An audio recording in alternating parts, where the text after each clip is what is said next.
नमस्कार दोस्तों। आपके अपने YouTube चैनल पर आप सभी का एक बार पुनः स्वागत है।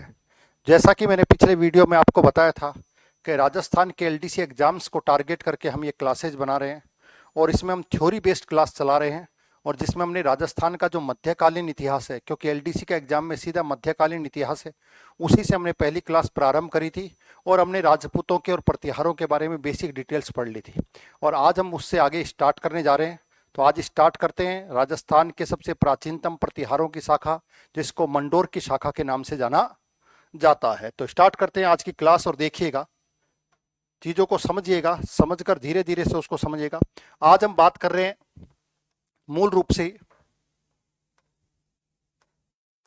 मंडोर के प्रतिहार। पिछली क्लास में हमने काफी सारी शाखाओं की बात करी थी और उसमें एक सबसे महत्वपूर्ण शाखा मानी जाती है, कौन सी? मंडोर के प्रतिहार। ध्यान रखिएगा, अब इसी से स्टार्ट क्यों कर रहे हैं, क्योंकि ये मंडोर की जो शाखा है वो कहते हैं वो सबसे प्राचीनतम शाखा है।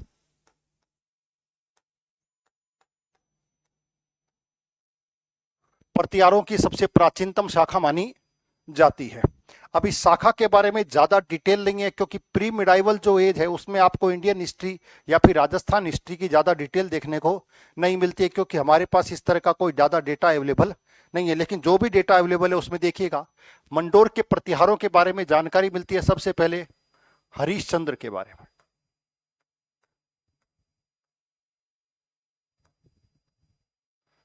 सबसे पहले हरिश्चंद्र के बारे में जानकारी मिलती है। एक आपने शिलालेख देखा होगा, जिसको सुना होगा आपने नाम, जिसका नाम है घटियाला शिलालेख।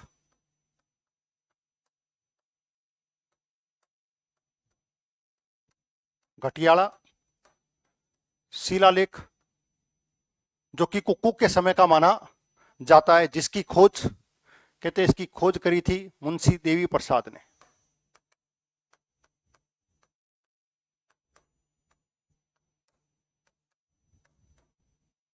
मुंशी देवी प्रसाद के द्वारा घटियाला शिलालेख की खोज की गई थी और इसी शिलालेख में यह बताया गया कि इस प्रतिहार वंश को जो प्रारंभ करने वाला है, प्रारंभकर्ता जो है वो कौन है? हरिश्चंद्र को उसका प्रारंभकर्ता माना जाता है।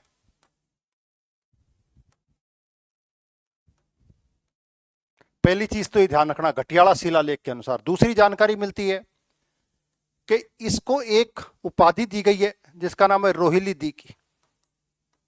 ये भी जानकारी इसी से मिलती है। रोहिली दी का इसको टाइटल मिलता है और कहते हैं ये रोहिली दी का टाइटल इसको इसलिए मिलता है क्योंकि इससे जानकारी ये मिलती है कि ये कहीं ना कहीं योगिक क्रियाओं में निपुण था।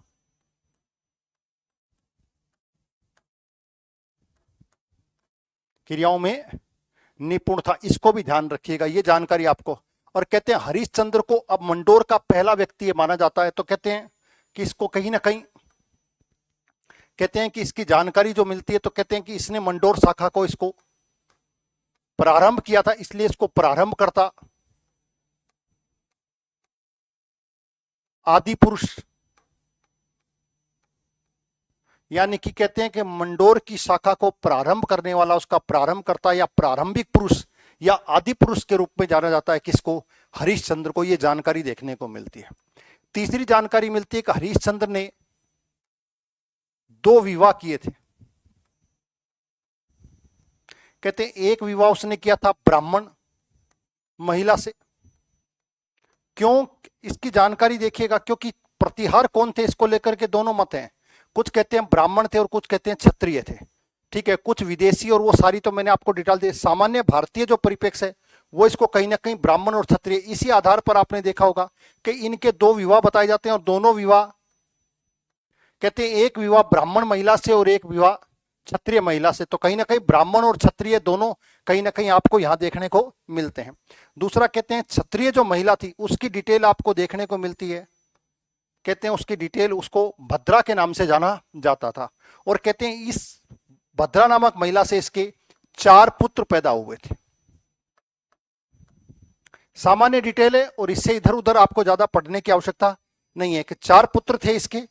और 4 पुत्र कौन कौन से थे? तो कहते हैं पहले पुत्र का नाम था भोगभट्ट, दूसरे का नाम था कद्दक, तीसरे का नाम था रज्जिल और फोर्थ का नाम था दद। कहते हैं 4 पुत्र थे और ये इनका क्रम था, सबसे बड़ा पुत्र भोगभट, उसके बाद कद्दक, उसके बाद रज्जिल और उसके बाद दद। ये 4 पुत्र थे और कहते हैं इन चारों पुत्रों ने एक साथ मिलकर के मंडोर को जीता।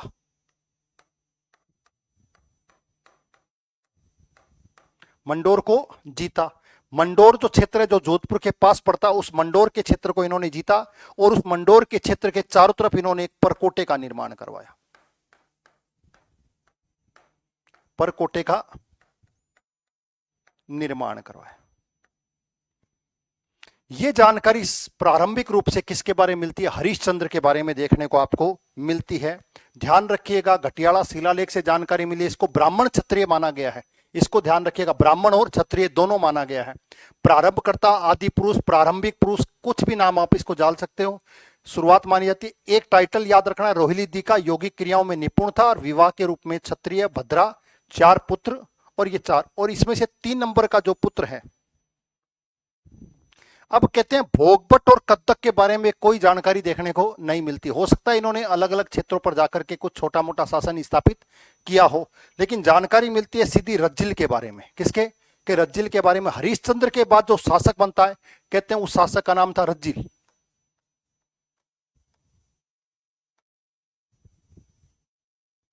तो ध्यान रखिएगा, हरिश्चंद्र के बाद जो शासक बन रहा है वो रज्जिल है। भोगभट और कद्दक शासक बने होंगे, लेकिन उसके बारे में कोई डिटेल अवेलेबल नहीं है। अब इसलिए जब इनके बारे में मिलती नहीं है तो ये कड़ी यहां से टूट गई। हरिश्चंद्र के बाद सीधी कड़ी कौन सी मिल रही है? रज्जिल की मिल रही है। इसलिए इतिहास में कहा जाता है कि रज्जिल से कहीं ना कहीं मंडोर के प्रतिहारों की वंशावली शुरू होती। मंडोर के प्रतिहारों की वंशावली शुरू की जाती है, ऐसा माना जाता है। एक चीज तो रज्जिल के बारे में आपको ये याद रखनी है कि रज्जिल से इंपॉर्टेंट क्वेश्चन क्या बनता है कि मंडोर की वंशावली कहां से प्रारंभ होती है? तो कहां से? रज्जिल से होती है, क्योंकि रज्जिल से लेकर के कक तक या कुक तक आपको देखने को मिले, कुक तक आपको कंटिन्यूटी में राजा दिखाई देंगे। हो सकता है उनके बारे में डिटेल ना हो, लेकिन एक क्रम आपको दिखाई कहीं ना कहीं देगा। बाउक का जो शिलालेख है उसमें पूरी की पूरी वंशावली आपको देखने को मिलती है। तो रज्जिल से लेकर बाउक तक आपको कंटिन्यूटी में सब कुछ दिखाई दे रहा, इसलिए कहा जाता है कि वंशावली कहां से शुरू हो रही है? रज्जिल से शुरू हो रही है, पहली चीज। दूसरी, रज्जिल के बारे में आपको एक चीज और ध्यान रखनी है कि रज्जिल ने जो जीता हुआ था जिसका नाम था मंडोर, जब इन सब भाइयों ने जीत लिया तो मंडोर को इसने क्या बनाया? मंडोर को इसने राजधानी बनाया।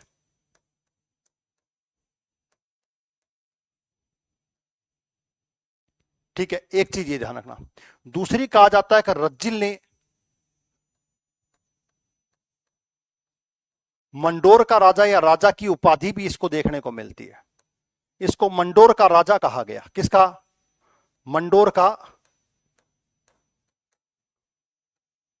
राजा इसको कहा गया।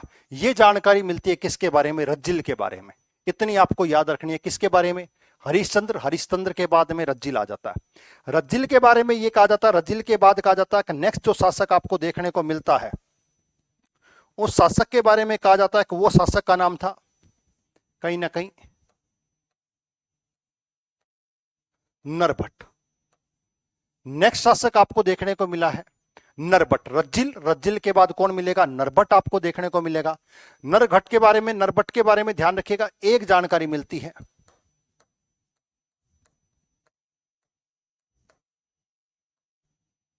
कि एक तो इसको एक टाइटल दिया गया जिसका नाम था पेलापल्ली, इसको ध्यान रखिएगा। और ये टाइटल किसने दिया?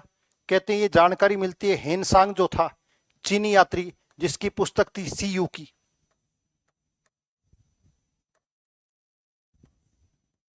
सीयूकी में इसको जानकारी देखने को मिलती है। हेनसांग कौन था?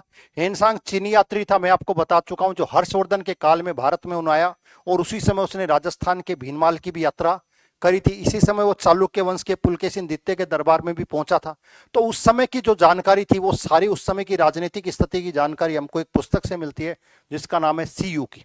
तो सीयू के अंदर कहा गया कि नरभट्ट को पेलापेल्ली के नाम से जाना गया था। ये जानकारी आपको देखने को यहां से मिलती है। इसके बाद कहते हैं कि इस वंश का जो महत्वपूर्ण शासक हुआ, जिसको इस वंश का ये मानकर चलिए वास्तविक संस्थापक कहीं ना कहीं माना जाता है, उसको देखिएगा कि इस वंश का जो सबसे महत्वपूर्ण शासक के तौर पर जिसको माना जा रहा है उसका नाम है नागभट्ट।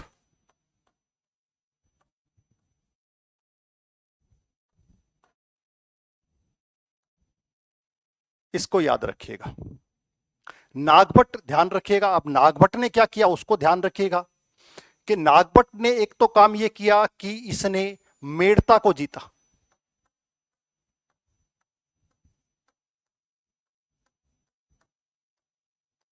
कहने का मतलब किसी नए क्षेत्र को इसने जीत लिया। जब नए क्षेत्र को जीत लिया तो कहते हैं इसने अपनी राजधानी बनाया, किसको? मेड़ता को। तो इससे पहले राजधानी कौन सी थी? इससे पहले राजधानी थी मंडोर। तो मंडोर से इसने राजधानी को क्या किया? स्थानांतरित किया। और स्थानांतरित करके क्या कहां पर ले गया? मेड़ता ले गया। नागभट्ट के बारे में आपको ये जानकारी याद रखनी है एग्जाम की दृष्टि से। और इस नागभट्ट को इसी कारण से इस वंश का संस्थापक या आप कह सकते हो वास्तविक संस्थापक माना जाता है।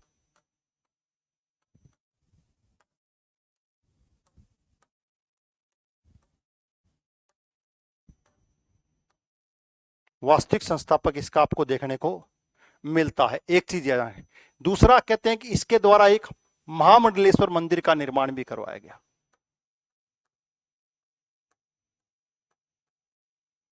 महामंडलेश्वर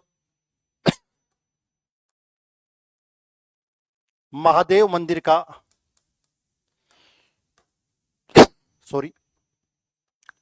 इनके द्वारा क्या करवाया गया? निर्माण कराया गया। ऐसी जानकारी आपको इतिहास में देखने को मिलती है। दो चीजें आपको ये याद रखनी है। नागभट्ट के बाद कहते हैं नागभट्ट की इतनी जानकारी आपको मिलती है, कहते हैं नागभट्ट के दो पुत्र थे।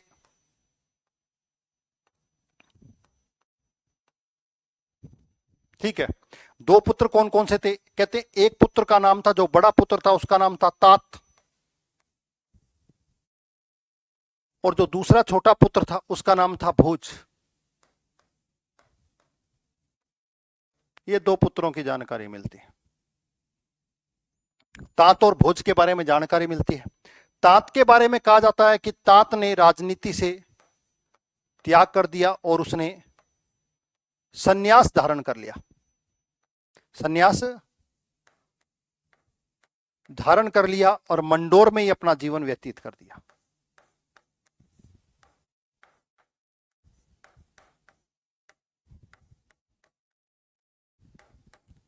राजनीति को त्याग दिया, बड़ा पुत्र था, राजनीति को त्याग दिया, तो सिंपल सी बात है भोज क्या बन गया? नेक्स्ट शासक बन गया। पहली चीज तो ये ध्यान रखें। दूसरा, कुछ जानकारों में ये भी जानकारी आपको देखने को मिलती है, एक्स्ट्रा है, इसका ऑथेंटिकेशन प्रमाण कहीं देखने को नहीं मिलता है, फिर भी मैं बता देता हूं। कई बार अगर इस तरह का प्रश्न आपके दिमाग में आ जाए कि ये तो सिंपल सा प्रश्न है, मेड़ता को राजधानी किसने बनाया? नागभट्ट ने बनाया। मंडोर प्रारंभ में रज्जिल के द्वारा, लेकिन कहीं पर ऐसा सोर्स में मिलता है कि भोज ने पुनः राजधानी मंडोर स्थापित करी थी।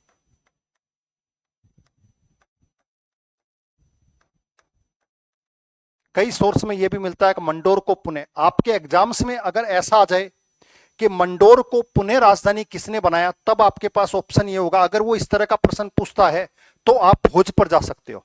साधारण तौर पर वो ज्यादातर ये क्वेश्चन पूछेगा कि मंडोर से मेड़ता किसने स्थापित करी, तब आपको याद रखनी है कि कौन सा? नागभट्ट। ऑथेंटिकेशन यही है। लेकिन कई बार अगर इस तरह का पूछ भी लिया कि मेड़ता से पुनः मंडोर कौन लेकर के गया, तो आप इसके जवाब के रूप में भोज पर जा सकते हो। इसको ध्यान रखिएगा। तो भोज इसका क्या बना? नेक्स्ट शासक के तौर पर बना। मैंने आपको कहा इस वंश की प्रॉपर तरीके से आपको जानकारी देखने को नहीं मिलती। भोज शासक बना। भोज के बाद कहते हैं कि शासक के रूप में दो और शासक आपको देखने को मिलते हैं। एक का नाम है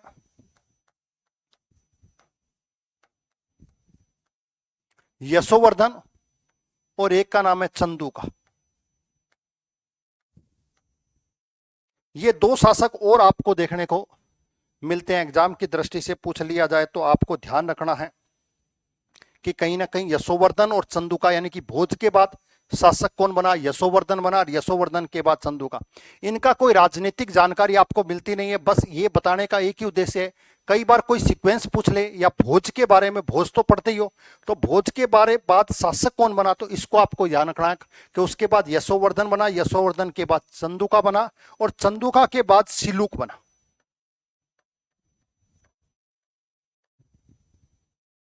सिलुक बना। सिलुक के बारे में कुछ जानकारी आपको देखने को मिलती है, तो इसको भी थोड़ा सा याद रखिएगा। तो आ जाए अपने सिलुक पर। जब बात करें हम किसकी, सिलुक की, तो सिलुक के बारे में 2-3 चीजें आपको याद रखनी है। क्या है? एक तो सिलुक के बारे में ये याद रखना है कि सिलुक की जानकारी मिलती है कि इसने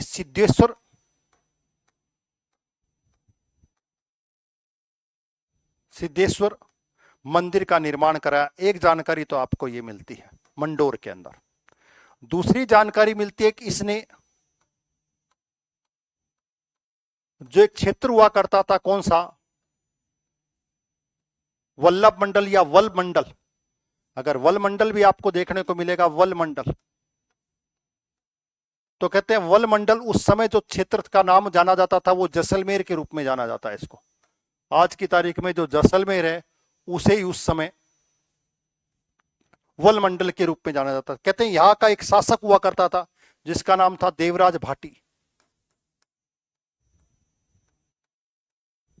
देवराज भाटी। क्या देवराज भाटी के छत्र को इसने प्राप्त कर लिया। अब छत्र को इसने प्राप्त किया। छत्र को प्राप्त करने का मतलब सिंपल सी बात है, राजनीति में अगर किसी राजा का आप छत्र कंट्रोल कर लो या छत्र को जीत जाओ, तो इसका मतलब कहीं ना कहीं उसने देवराज भाटी को क्या किया, पराजित किया। एक चीज याद रखना। एक जानकारी और इसके बारे में मिलती है कि इसने तवनी को, या कई जगह माल मिलेगा त्रिवेणी को, या आज की तारीख में अगर मैं बात करूं तो कहीं ना कहीं ये क्षेत्र होगा तिवरी। कई लोग इसको जोड़ते हैं आज की तारीख में किससे, फलोदी से। कई लोग इसको जोड़ते हैं मालानी से। लेकिन मेरी नजर में आज जो जोधपुर के अंदर जो क्षेत्र है, कौन सा, तिवरी, आज भी एट प्रेजेंट क्षेत्र है, कहीं ना कहीं वही ये तिवरी क्षेत्र रहा होगा, तवनी या त्रिवेणी। कहते इस क्षेत्र को भी उसने जीत लिया और अपने साम्राज्य का कहीं ना कहीं भाग उसको बना लिया। तो इस तरीके से सिलुक ने अपने क्षेत्र का थोड़ा एक्सपेंशन ज्यादा किया। मंडोर से बाहर निकला। मंडोर से बाहर मेड़ता तक तो कौन निकला था, आपको पता है, नागपट निकला। और उसके बाद ये जैसलमेर वाले क्षेत्र में, और साथ साथ में इधर फलोदी वाले और इस क्षेत्र के अंदर भी मालानी वाले क्षेत्र में भी इसने कहीं ना कहीं अपना एक्सपेंशन आपको देखने को मिलता है। तो ये जानकारी आपको पता होनी चाहिए सिलुक के बारे में। सिलुक के बाद फिर कुछ ऐसे राजाओं के नाम आते हैं जिनके बारे में प्रॉपर जानकारी आपको देखने को नहीं मिलती। कहते हैं सिलुक के बाद जिसने शासन किया, एक शासक का नाम था झोटा और एक शासक का नाम था भीलादित्य।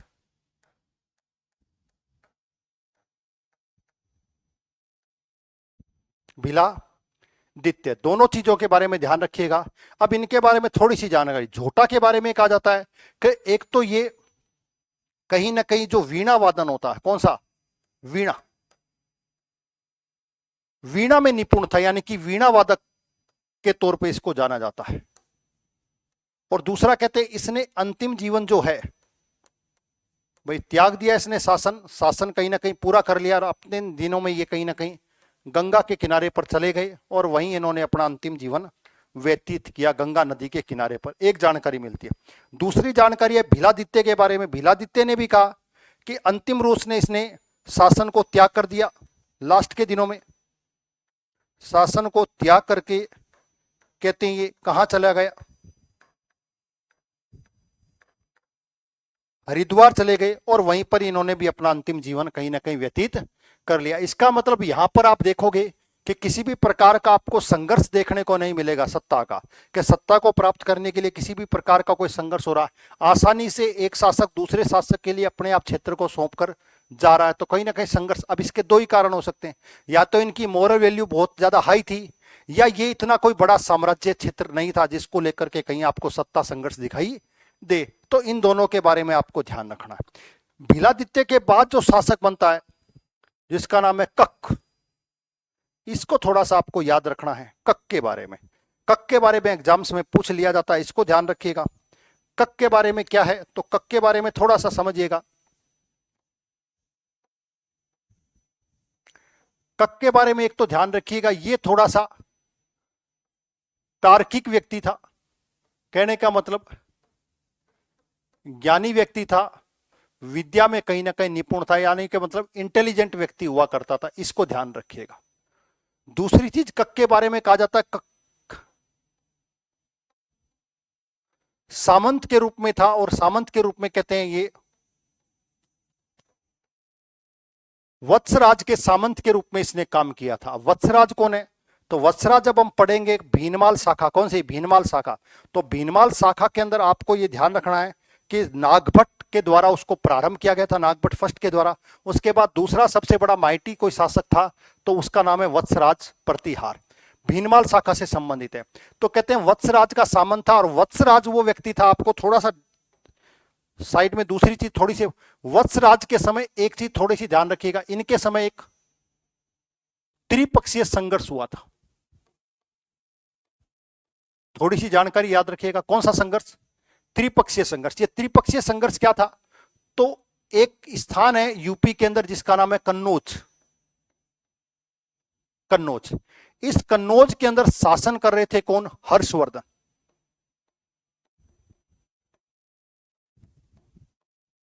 और हर्षवर्धन की 647 ईस्वी में मृत्यु हो गई। तो इस कन्नौज की सत्ता को प्राप्त करने के लिए 3 पावर सेंटर आ गए। एक में था गुर्जर प्रतिहार, एक में दक्षिण भारत के अंदर महाराष्ट्र वाले क्षेत्र में आपको देखने को मिलेगा तो था राष्ट्रकूट, और तीसरा इस क्षेत्र के अंदर बंगाल वाले क्षेत्र में गोंड और पाल शासक। ये कहीं ना कहीं सत्ता को प्राप्त करना चाह रहे थे, किसके, कन्नौज की सत्ता को। क्यों, क्योंकि कन्नौज के शासक को ही भारत का शासक माना जा रहा था। प्रारंभ के अंदर एंशिएंट हिस्ट्री पढ़ते हो तो मगध को सत्ता का केंद्र माना गया, मगध से सत्ता परिवर्तित हो गई और कहां चली गई, कन्नौज। कन्नौज के बाद सल्तनत काल पढ़ोगे तो केंद्र क्या हो गया, दिल्ली हो गया।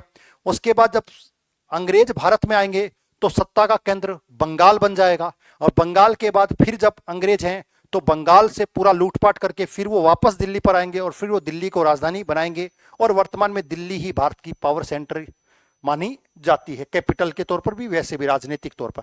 तो ये कन्नौज को लेकर के इस त्रिपक्षीय संघर्ष के अंदर इस कक ने साथ दिया था, किसका, वत्सराज का। कहते हैं यहां पर एक लड़ाई हुई थी जिसे मुंगेर की लड़ाई कहते हैं।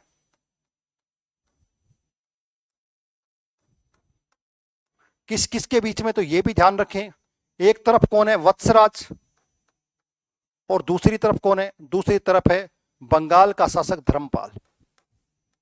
एक चीज और ध्यान रखिएगा, हमने बंगाल के शासकों को, हमने का मतलब गुर्जर प्रतिहारों ने बंगाल के शासकों को ज्यादातर पराजित किया हर समय, और ज्यादातर शासकों के साथ हम राष्ट्रकूटों के साथ हमेशा पराजित हुए। ये 2 चीजें ध्यान रखना, पालों से हम कभी हारे नहीं, और राष्ट्रकूटों को हम कभी पराजित नहीं कर पाए। हमने का मतलब गुर्जर प्रतिहार इसको कर नहीं पाए, इसको थोड़ा सा ध्यान रखिएगा। तो इस युद्ध में इसको साथ दिया। एक चीज तो कक के बारे में ध्यान रखनी है। दूसरा, कक के 2 विवाह हुए।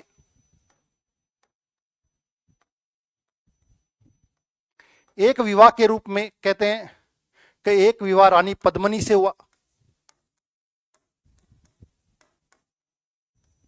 और कहते हैं दूसरा विवाह रानी दुर्लभ देवी से हुआ। अब ये जो रानी पद्मिनी से जो पुत्र पैदा हुआ, उस पुत्र का नाम था बाउक,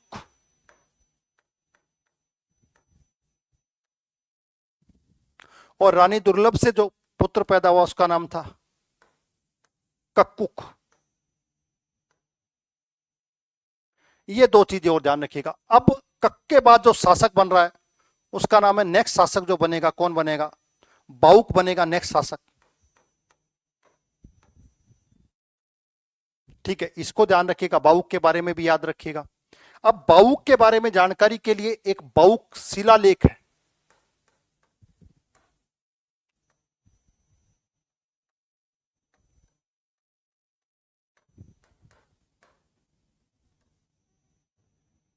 बाउक शिलालेख है, उसको थोड़ा सा ध्यान रखिएगा, एग्जाम्स में कहीं ना कहीं पूछा जा सकता है बाउक शिलालेख के बारे में। ठीक है, एग्जाम में निश्चित तौर पर आपको ये देखने को मिलेगा। तो बाउक शिलालेख से 2 चीजें देखने को मिलती है, एक तो कालखंड देखने को मिलता है कि 837 ईस्वी का बाउक शिलालेख आपको अभिलेख देखने को मिलता है मंडोर में। कहां से? मंडोर से। एक तो आपको ये ध्यान रखना है। दूसरी चीज कि इसमें जानकारी क्या मिलती है, तो इसके अंदर पूरी की पूरी जो ऊपर से नीचे तक रज्जिल से लेकर हरिश्चंद्र से लेकर पूरी की पूरी आपको क्या देखने को मिलेगी? वंशावली देखने को मिलती है।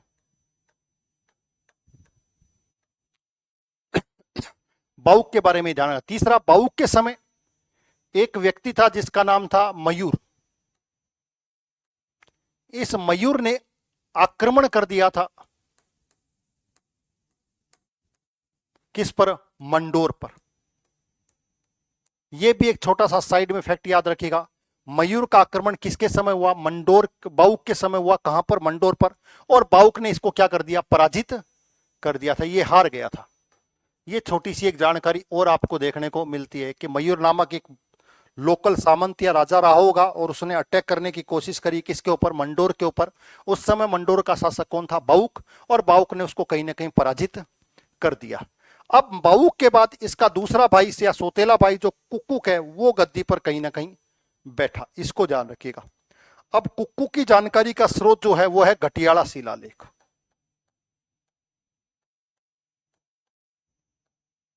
इसको याद रखिएगा।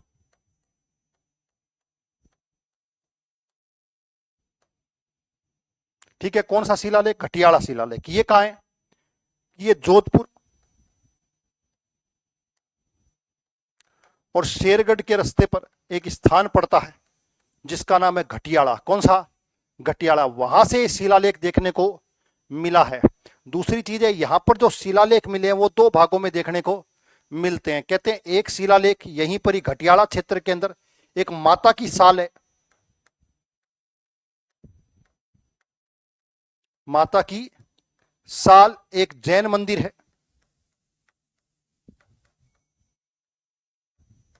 वहां पर लगा हुआ मिला है घटियाला शिलालेख का एक भाग। घटियाला क्षेत्र है, घटियाला क्षेत्र के अंदर जो भी शिलालेख मिले उनको घटियाला शिलालेख के रूप में जाना जाता है। पहली चीज, वहां पर एक मिला है माता की साल जैन मंदिर के ऊपर लगा हुआ, और कहते हैं ये प्राकृत भाषा में है।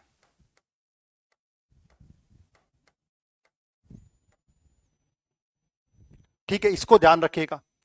दूसरे के बारे में ये मिलती है, दूसरा एक स्थान पर मिला है जिसका नाम है खाकू देवल।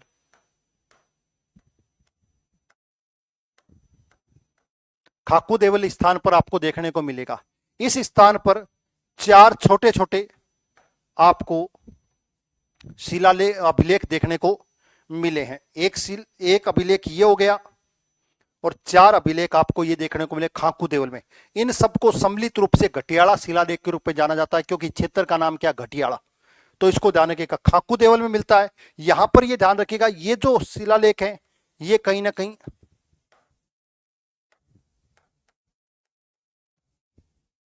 संस्कृत भाषा में है। ये वाले प्राकृत भाषा में और ये संस्कृत भाषा में है। इसमें भी एक ध्यान रखिएगा, खाकू देवल के अंदर जो शिलालेख मिले उसमें घटियाला के लिए, किसके लिए? घटियाला के लिए ध्यान रखना, घटियाला के लिए एक शब्द यूज में लिया गया, रोहिणी सूप। इसको ध्यान रखिएगा। घटियाला शिलालेख से जो मिले हैं वो भी ध्यान रखिएगा। रोहिली दी, मैंने आपको बताया था कि हरिश्चंद्र की टाइटल जो है रोहिली दी, वो भी आपको घटियाला शिलालेख से मिलता है।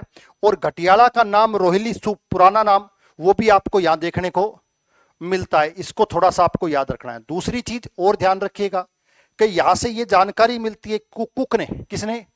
कुक्कुक ने यहां पर इस क्षेत्र के अंदर होट बाजार, यानी कि जो हाट लगती हैं, जो वीकली बाजार लगता है, उनको लगवाना शुरू किया। और कहते हैं कि महाजनों को यहां पर भी बसाया।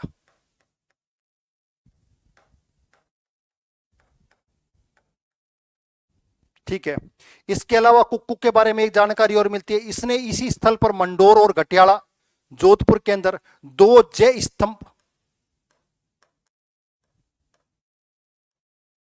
स्तंभों का निर्माण भी इसके द्वारा करवाया गया। वैसे तो जय स्तंभ आपको पता है, बयाना भरतपुर के अंदर राजस्थान का सबसे पुराना जय स्तंभ आपको देखने को मिलेगा या विजय स्तंभ देखने को मिलेगा सबसे प्राचीन बयाना के अंदर गुप्त काल का। उसके बाद ये मिलते हैं सबसे पुरानों में, ये फिर काउंटेबल होते हैं कुक्कू के द्वारा। किसके द्वारा? कुक्कू के द्वारा। कुक्कू के बाद फिर आपको थोड़ा सा याद रखना है, कुक्कू के बाद अब आपको किसी भी तरह की वंशावली देखने को नहीं मिलती कि आखिर कुक्कू के बाद शासक कौन बना।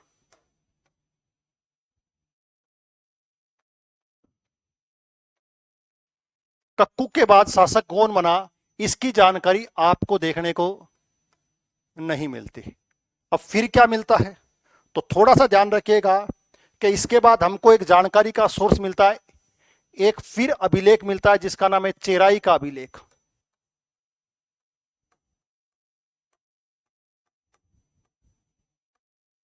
कहते हैं ये लगभग 936 ईस्वी का। अच्छा, एक चीज और याद रखिएगा इससे, ये जो आपका घटियाला शिलालेख के अंदर है, बाऊ का शिलालेख और ये घटियाला शिलालेख कहते हैं 861 ईस्वी का माना जाता है। इसको भी ध्यान रखिएगा, 861 ईस्वी। नेक्स्ट दोबारा से आ जाओ। 936 ईस्वी का क्या मिलता है? चेराई अभिलेख मिलता है। उसके बाद कुक्कू के बाद कोई जानकारी, एक अभिलेख मिला है जिसमें कहा गया है यहां पर शासन कौन कर रहा है। कहते हैं इस क्षेत्र पर शासन करने वाले व्यक्ति का नाम है जस्करण। जस्करण यहां पर शासक बना हुआ था मंडोर पर। अब कैसे बना, क्या बना, इसके बारे में कोई सोर्स नहीं है। दूसरी जानकारी इसके बाद देखने को आपको मिलती है कि एक अभिलेख और मिलता है जिसका नाम है सहजपाल का अभिलेख।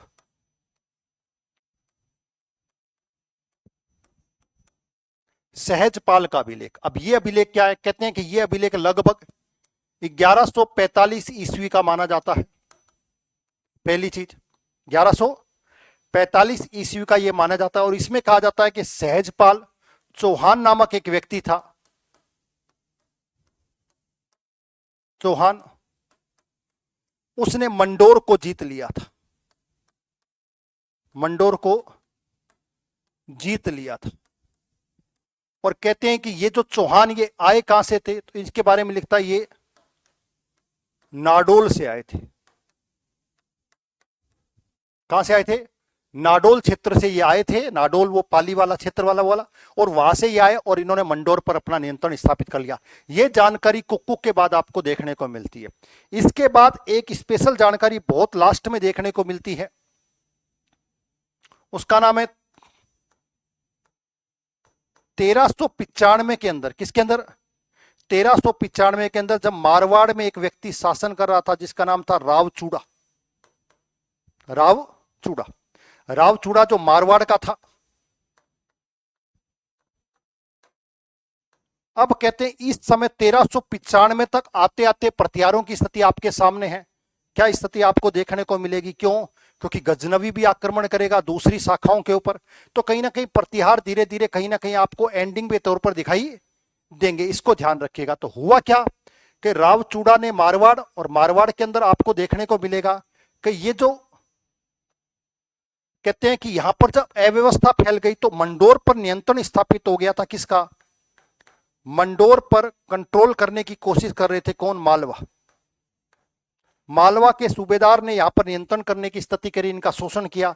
तो यहां पर जो मंडोर में अंदर जो प्रतिहार थे उनको इंदा प्रतिहार की शाखा के रूप में जाना जाता है।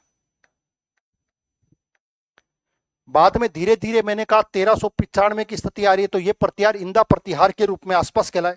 इन्होंने सहायता मांगी किससे? रावचूड़ा से। कहा कि आप हमारी क्या करें? सहायता करें।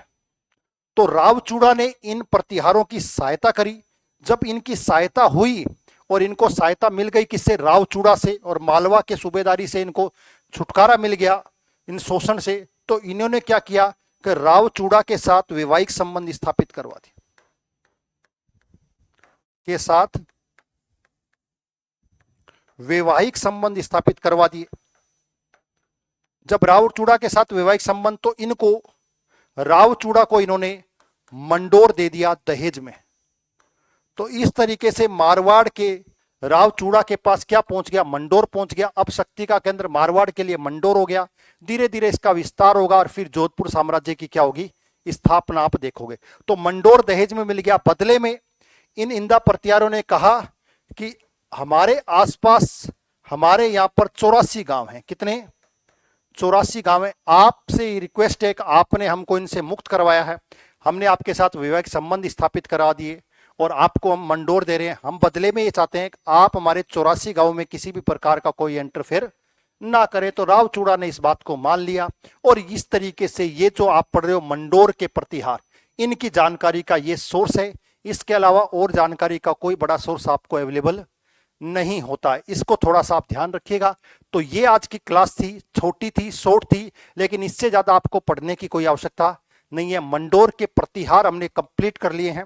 नेक्स्ट क्लास में हम जो सबसे बड़ा टॉपिक आपको देखने को मिलेगा, भीनमाल या जालोर के प्रतिहारों पर चर्चा करेंगे। अगर ये क्लास वास्तव में आपको अच्छी लगी है, ये वीडियो आपको लगता है कि इसके अंदर जो जानकारी है वो हमारे लिए काफी अच्छी जानकारी आपको मिलती है, तो प्लीज आपसे रिक्वेस्ट है इस वीडियो को लाइक और शेयर करें और चैनल को सब्सक्राइब करें। इसी तरह कंटिन्यूटी में आपका पूरा एलडीसी का कोर्स करवाया जाएगा फ्री ऑफ कॉस्ट। तो आज के लिए आपको सभी को thank you very much. Next video में मिलते हैं।